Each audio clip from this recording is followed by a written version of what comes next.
오늘 강사님을 좀 소개하기 전에 우리 옆에 이렇게 한 번만 좀 인사했으면 좋겠습니다. 하나님만 사랑합시다. 아멘. 찬양을 듣는데 이 인사는 꼭 한번 해야겠다라는 마음이 좀 들어서 이렇게 부탁을 드렸습니다. 특별히 오늘 말씀 전해주실 우리 강사님을 좀 소개해 드리려고 합니다. 고신대학교 신학대학원 설교학을 가르치고 계시는 우리 목사님이신데요. 우리 조광현 목사님, 우리 앞으로 나오셔서 말씀의 소리라는 제목으로 말씀 전하실 때 우리 다 같이 큰 은혜 받으시기를 바랍니다. 우리 환영의 박수 한번 드릴까요? 감사합니다.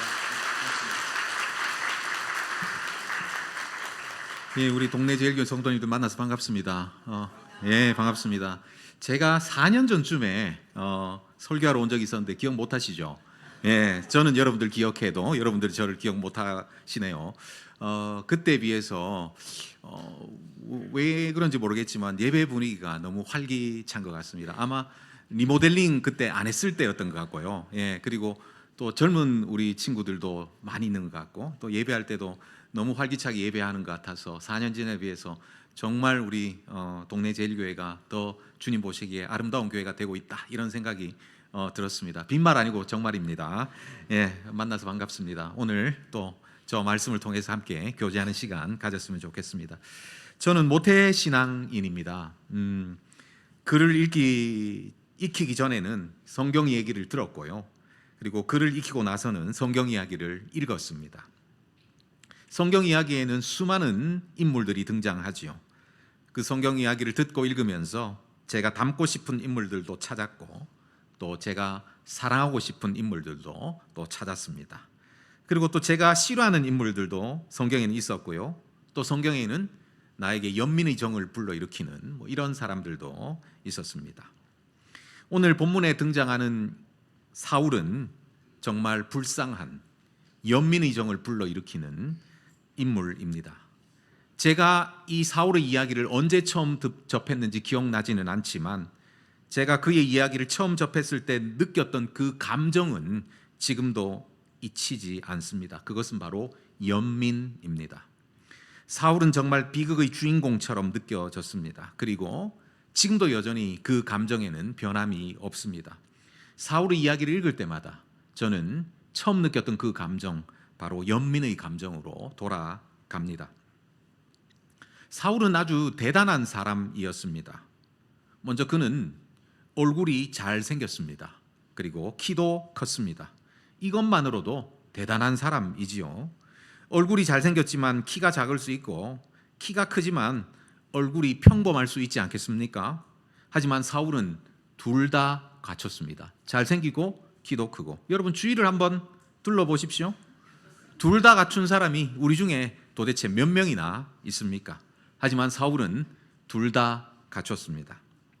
그러나 여기서 끝이 아니죠. 심지어 사울은 이스라엘의 초대 왕이었습니다. 얼굴만 멀끔하고 허우대만 멀쩡한 사람들이 있지요. 하지만 사울은 그런 사람이 아니었습니다. 그는 능력자였습니다. 이스라엘의 초대 왕이었습니다. 하지만 놀라지 마십시오. 여기서 끝이 아닙니다. 그는 성품도 흠잡을 데가 없었습니다.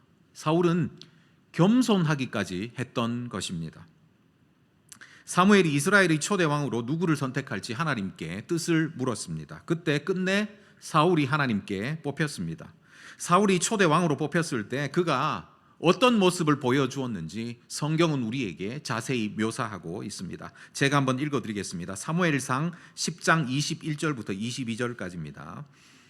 베냐민 지파를 그들의 가족별로 가까이 오게 하였더니 마드리의 가족이 뽑혔고, 그 중에서 기스의 아들 사울이 뽑혔으나 그를 찾아도 찾지 못한지라. 그러므로 그들이 또 여호와께 묻되 그 사람이 여기 왔나이까? 여호와께서 대답하시되 그가 짐 보따리들 사이에 숨었느니라 하셨더라. 사울은 스스로 왕이 되기 위해서 날뛰던 그런 사람이 아니었습니다. 오히려 사울은 겸손한 사람이었습니다. 하나님께서 자신을 불러내실 때까지 조용히 자기 자리에서 기다릴 수 있는 참을성이 있는 겸손한 사람이었습니다. 사울은 이런 사람이었습니다. 외모면 외모, 능력이면 능력, 성품이면 성품, 어디 하나 빠지는 게 없는 사람이 바로 사울이었습니다. 그는 정말 대단한 사람이었습니다. 하지만 이런 사울이 오늘 본문 말씀에서 어떤 형편에 이르렀는지 한번 보겠습니다. 10절과 11절 말씀 제가 다시 한번 읽어보겠습니다. 10절과 11절입니다. 여호와의 말씀이 사무엘에게 임하시니라. 이르시되 내가 사울을 왕으로 세운 것을 후회하노니 그가 돌이켜서 나를 따르지 아니하며 내 명령을 행하지 아니하였음이니라 하신지라. 사무엘이 근심하여 온 밤을 여호와께 부르짖으니라. 사울이 지금 어떤 형편에 처했습니까? 하나님께서 사울을 왕으로 세운 것을 후회하신다라고 말씀하셨습니다. 하나님께서 사울을 왕으로 세우신 것을 후회하신다, 이 표현은 아주 감정적인 표현이죠. 하나님께서도 마음이 정말 아프셨던 것 같습니다. 하나님뿐만 아니라 사무엘도 마음이 아팠습니다. 그래서 사무엘이 근심하여 온 밤을 여호와께 부르짖었다. 사울이 하나님께 버림받은 것으로 인해서 사무엘도 온 밤을 하나님께 부르짖었다, 이렇게 말씀하고 있습니다. 하나님의 안타까운 마음, 사무엘의 안타까운 마음이 드러나는 표현입니다. 하지만 이 감정적인 표현이 하나님께서 후회하신다는, 왕으로 세운 것을 후회하신다는 이 감정적인 표현이 구체적으로 무슨 의미인지 그 내용을 파악하기는 힘들죠. 하나님이 사울을 왕으로 세운 것을 후회하신다, 이 의미가 무엇입니까? 이 의미를 사무엘이 사울에게 직접적으로 풀어서 이렇게 설명하고 있습니다. 우리가 읽진 않았지만 23절 한번 보십시오. 23절 하반절 말씀인데요, 제가 읽어드리겠습니다. 왕이 여호와의 말씀을 버렸으므로 여호와께서도 왕을 버려 왕이 되지 못하게 하셨나이다. 맞습니다. 하나님께서 사울을 버리신 것입니다. 하나님께서 사울을 왕으로 그대로 두시지 않겠다고 하십니다. 하나님께서 세우신 자인데 하나님께서 이제 그를 버리겠다고 하십니다. 왕의 자리에서 쫓아내겠다고 하십니다. 정말 안타까운 일이 아닙니까? 그러면 왜 도대체 사울이 이런 안타까운 처지에 놓이게 되었을까요? 왜 사울이 하나님께 버림받게 되었습니까? 왜 사울은 왕좌에서 쫓겨날 수밖에 없었습니까? 오늘 우리가 읽었던 본문의 말씀은 사울이 왜 하나님의 버림을 받았는지, 왜 왕좌에서 쫓겨나게 되었는지, 왜 사울이 이런 비참한 길을 가게 될 수밖에 없었는지에 대한 이유를 우리에게 명백하게 보여주고 있습니다. 하나님께서 사울에게 말씀하셨습니다. 어떤 말씀이냐 하면 아말렉을 치라는 말씀입니다. 하나님께서는 아말렉을 치라고 말씀하시면서 아말렉 사람들뿐만 아니라 아말렉의 모든 소유들까지도 다 없애버리라, 모두 다 없애버리라고 말씀하셨습니다. 이것은 구약에서 한 번씩 나타나는 개념인 헤렘이라는 것입니다. 헤렘. 이 헤렘은 기본적으로 구별이라는 의미인데요, 구별해서 하나님께 드린다라는 의미입니다. 그런데 그냥 드리는 것이 아니라, 그냥 하나님께 드리는 것이 아니라 완전히 파멸시켜서 하나님께 드리는 것이 헤렘입니다. 그래서 이 헤렘이 적용된 전쟁에서는 어떤 전리품도 개인이 취할 수가 없었습니다. 왜 그렇습니까? 모든 것을 다 파멸시켜서 모든 것을 하나님께 드려야 했기 때문입니다. 우리는 여리고성 전투에서 개인적으로 금과 은과 외투를 취한 아간을 알고 있습니다. 이 아간의 범죄 때문에 이스라엘 백성들은 그 다음 전투인 아이성 전투에서 크게 패배하고 말았지요. 하나님께서 아말렉과의 싸움에서 요구한 것도 바로 이것이었습니다. 전리품을 개인적으로 취하지 말고 이 전리품을 하나님께 모두 드려라. 어떻게? 파멸시켜서 하나님께 드려라. 이것이 바로 헤렘이었습니다. 이 헤렘이 의미하는 바는 이 전쟁이 하나님의 전쟁이라는 의미였습니다. 그러니 모든 전리품을 하나님께만 드려야 했습니다. 하나님의 전쟁이기 때문에 하나님께 모든 전리품을 바쳐야 했습니다. 사람들이 전쟁하지만, 사울이 전쟁하지만 이 전쟁은 사울의 전쟁도 사람들의 전쟁도 아니라 하나님의 전쟁이라는 뜻이 바로 헤렘이라는 것이 의미하는 바였습니다. 사울이 전쟁을 수행하지만 그 전쟁은 사울의 전쟁이 아니라 하나님의 전쟁이었습니다. 하나님의 전쟁이었기 때문에 사울이 질 수가 없었죠. 사울은 아말렉을 이겼습니다. 아니, 더 정확히 말한다면 사울이 아말렉을 이긴 것이 아니라 하나님의 전쟁에서 하나님께서 아말렉을 이기셨습니다. 여기까지는 모든 것이 순조롭습니다. 모든 것이 정말 좋아 보입니다. 그런데 그 다음이 문제였죠. 사울은 하나님의 말씀, 아말렉 사람들과 아말렉에 속한 모든 것들을 다 헤렘, 모든 것을 다 없애버리라는 하나님의 말씀에 불순종했습니다. 사울은 여리고 전투에서 금과 은과 외투를 취한 아간과 같이 헤렘을 어겼습니다. 그는 아말렉의 소유 중에서 좋은 양과 좋은 소를 잡아서 끌고 왔습니다. 아말렉의 왕 아각도 사로잡아서 끌고 왔습니다.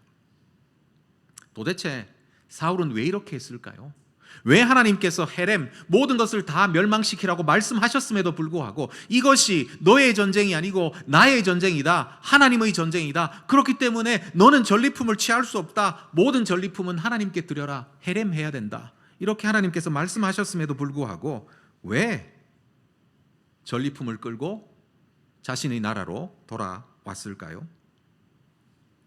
오늘 우리가 읽은 본문 말씀에는 히브리어 단어 콜이라는 단어가 몇 번 등장하는데요. 이 콜이라는 낱말은 바로 소리라는 말입니다. 이 소리라는 낱말은 우리 질문에 대해서 대답을 해주는 단어입니다.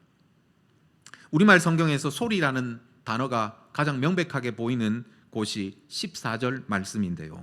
우리 14절 말씀 같이 한번 읽어볼까요? 14절 말씀 같이 읽겠습니다. 같이 읽겠습니다. 사무엘이 이르되 그러면 내 귀에 들려오는 이 양의 소리와 내게 들리는 소의 소리는 어찌 됨이니인가? 맞습니다. 소리라는 단어가 나오죠. 누구의 소리입니까? 바로 양의 소리, 소의 소리였습니다.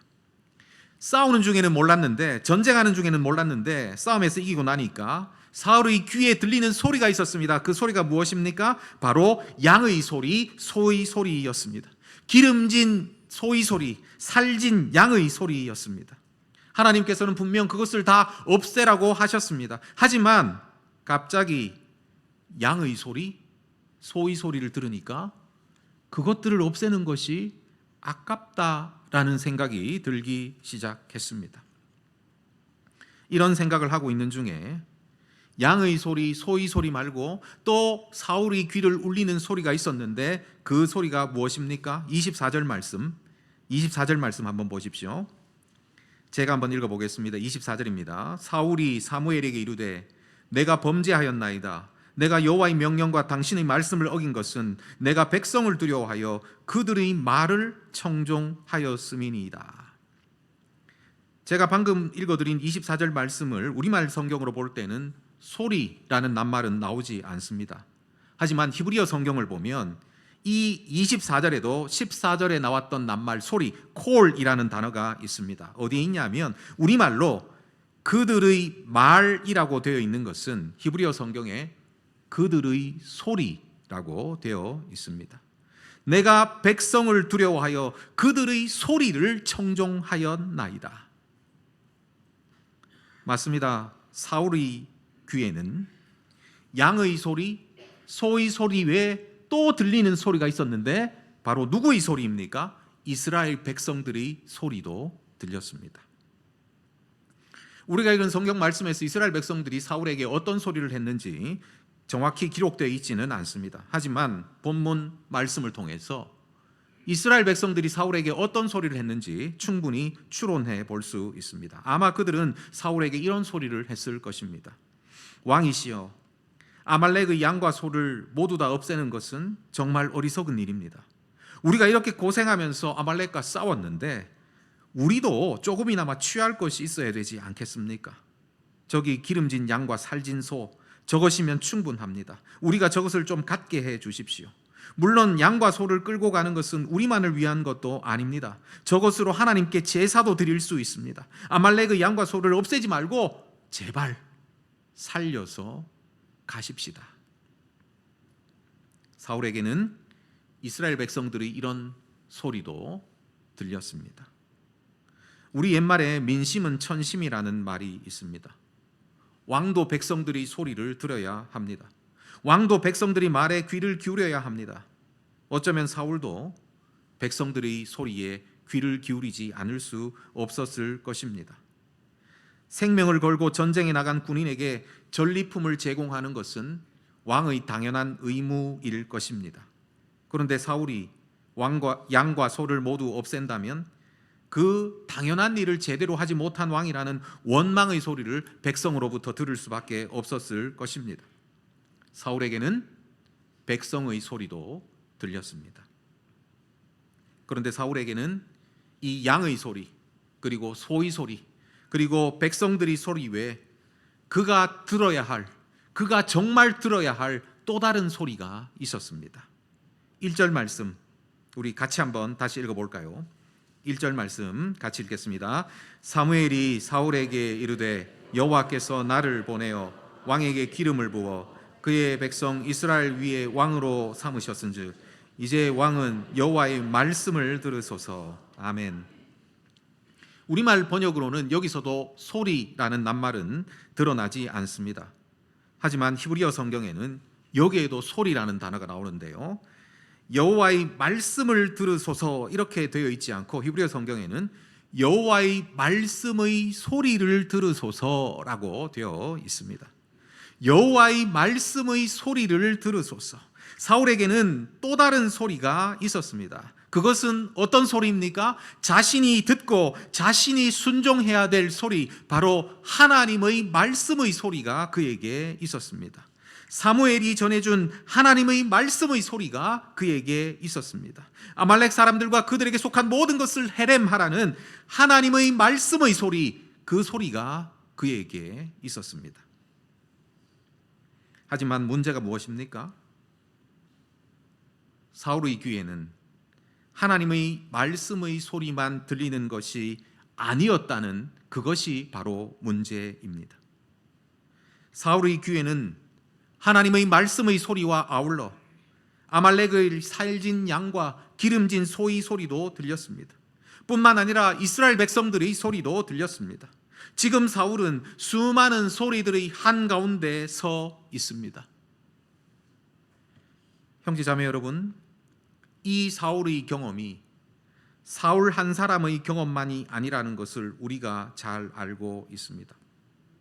우리도 하나님의 말씀의 소리를 듣고 하나님의 말씀의 소리를 따르기 원합니다. 그러니 우리가 여기 예배의 자리에 나와 있는 것이 아니겠습니까? 하지만 문제는 우리가 하나님의 말씀의 소리를 듣고 하나님의 말씀의 소리를 순종하려 할 때 그 순간 다른 모든 소리는 들리지 않고 오직 하나님의 말씀의 소리만 들리는 것이 아니라는 것입니다. 고요한 중에 다른 것은 모두 입을 닫고 오직 하나님께서만 입을 여시고 하나님의 말씀의 소리만 우리 귀에 들리는 곳에서 우리가 하나님의 말씀을 듣고 우리가 하나님의 말씀을 순종하는 것이 아니라는 말입니다. 오히려 그것과는 정반대로 사울과 같이 여러 가지 소리가 들리는 가운데, 수많은 것들이 입을 여는 가운데, 정말 소음처럼 이 세상의 수많은 소리들이 우리 귀를 울리는 가운데, 그런 수많은 소음이 하나님의 말씀의 소리를 듣는 것을 방해하는 가운데 우리는 하나님의 말씀의 소리를 듣고 그 하나님의 말씀에 순종해야 합니다.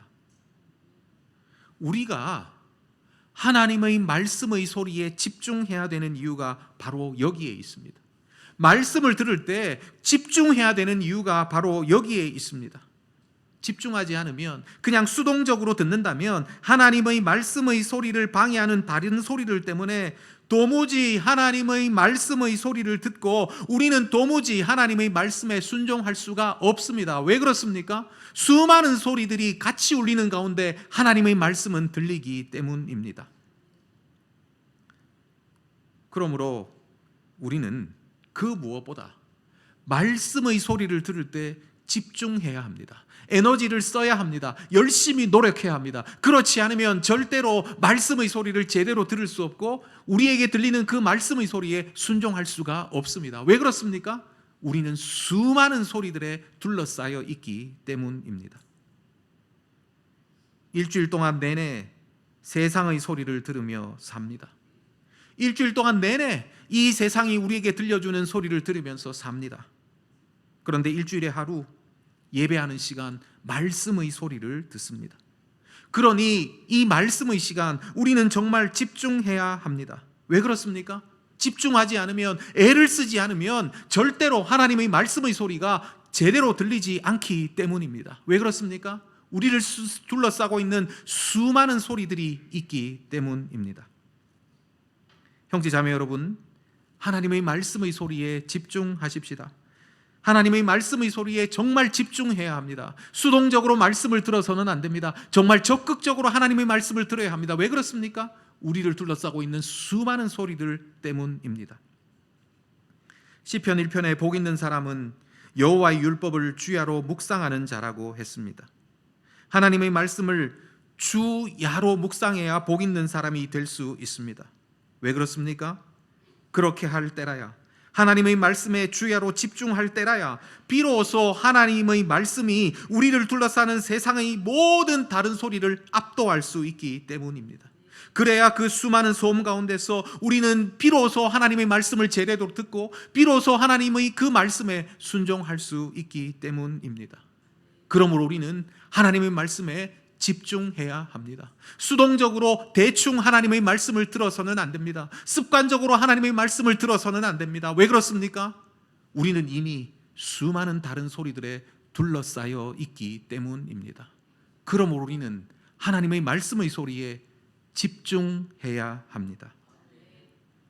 사울이 실패한 것이 바로 이것입니다. 안타깝게도 바울은 하나님의 말씀의 소리를 선택하지 못하고 오히려 자기를 둘러싸고 있는 수많은 다른 소리들을 선택하고 맙니다. 사울은 자기를 둘러싸고 있는 양의 소리, 그리고 소의 소리, 그리고 이스라엘 백성들의 소리를 선택하였습니다. 하지만 사울이 선택한 이 소리는 단지 양의 소리, 그리고 소의 소리, 그리고 이스라엘 백성들의 소리만이 아니었습니다. 어쩌면 사울이 선택한 이 소리는 바로 사울 자신의 욕망의 소리였는지 모릅니다. 사실 사울은 양과 소만 살려서 데리고 온 것은 아니었죠. 아말렉의 왕 아각도 살려서 이스라엘로 데려왔습니다. 왜 사울이 아말렉의 왕 아각을 살려서 데려왔을까요? 고대에는 전쟁이 승리로 끝나면 개선 행진을 합니다. 승리한 장수가 전쟁에서 노획한 전리품을 끌고 길 양옆으로 도열해 있는 백성들 앞으로 지나가는 것입니다. 그러면 양옆에 있던 백성들은 꽃도 던지고 나무가지도 흔들고 환호도 하고 노래도 부르고 하는 것이죠. 예전에 다윗이 거인 골리앗을 이겼을 때도 개선 행진을 했습니다. 그때 백성들이 사울이 죽인 자는 천천히요, 다윗이 죽인 자는 만만이로다 하고 노래를 불렀습니다. 물론 사울은 이 노래 때문에 기분이 굉장히 언짢았습니다. 왜 그렇습니까? 백성들이 다윗에게 더 많은 영광을 돌렸기 때문입니다. 여하튼 개선 행진에는 승리한 장수에게 영광이 돌아갔습니다. 많은 전리품을 끌고 갈수록 승리한 장수에게 더 많은 영광이 돌아갈 것입니다. 그런데 이것보다 더 큰 영광이 돌아갈 수 있는 것은 적장을 사로잡아서 끌고 갈 수 있는 경우일 것입니다. 사로잡은 적장만큼 전쟁에서의 승리를 완벽히 보여주는 그림은 없을 것입니다. 적장을 사로잡아서 끌고 갈 수만 있다면 그보다 더 큰 영광은 없을 것입니다. 사울이 하고 싶었던 것이 바로 이것이었을 것입니다. 사울은 전리품을 끌고 사로잡은 적장을 앞세우고 개선 행진을 하고 싶었을 것입니다. 그래서 양과 소도 끌고 오고 아각도 사로잡아 왔습니다. 그래서 백성들이 자기에게만 영광을 돌리기를 기대했을 것입니다. 이와 같은 추측을 가능하게 해주는 근거가 12절에 나오는데요. 12절 한번 보십시오. 12절에는 사울이 갈멜에다 기념비를 세웠다라고 말하고 있습니다. 이 갈멜에 세운 기념비가 무엇을 기념하는 것인가 하면 바로 이 아말렉과의 전쟁에서 승리한 것을 기념하는 기념비입니다. 그런데 12절에서 이 기념비를 누구를 위하여 세웠다고 말하고 있습니까? 바로 자기를 위하여 기념비를 세웠다라고 말하고 있습니다. 사울은 아말렉과의 전쟁을 통해서 자기가 영광을 받고 싶었습니다. 그래서 자기를 위해서 개선 행진도 하고 자기를 위해서 기념비도 세웠습니다. 하지만 이 전쟁은 처음에 말씀드렸던 것처럼 누구의 전쟁입니까? 사울의 전쟁입니까? 하나님의 전쟁입니까? 사람들의 전쟁입니까? 하나님의 전쟁입니까? 분명 하나님의 전쟁이었습니다. 그래서 하나님은 헤렘을 명하셨습니다. 모든 것을 파멸시켜서 모든 전리품을 하나님께만 드려야 했습니다. 이 전쟁이 하나님께만 영광이 돌아가야 되는 하나님의 전쟁이었기 때문입니다. 그러나 사울은 이 하나님의 전쟁을 자신의 전쟁으로 만들고 싶어 했습니다. 자신의 전쟁으로 만들어서 자신이 모든 영광을 누리고 싶었습니다.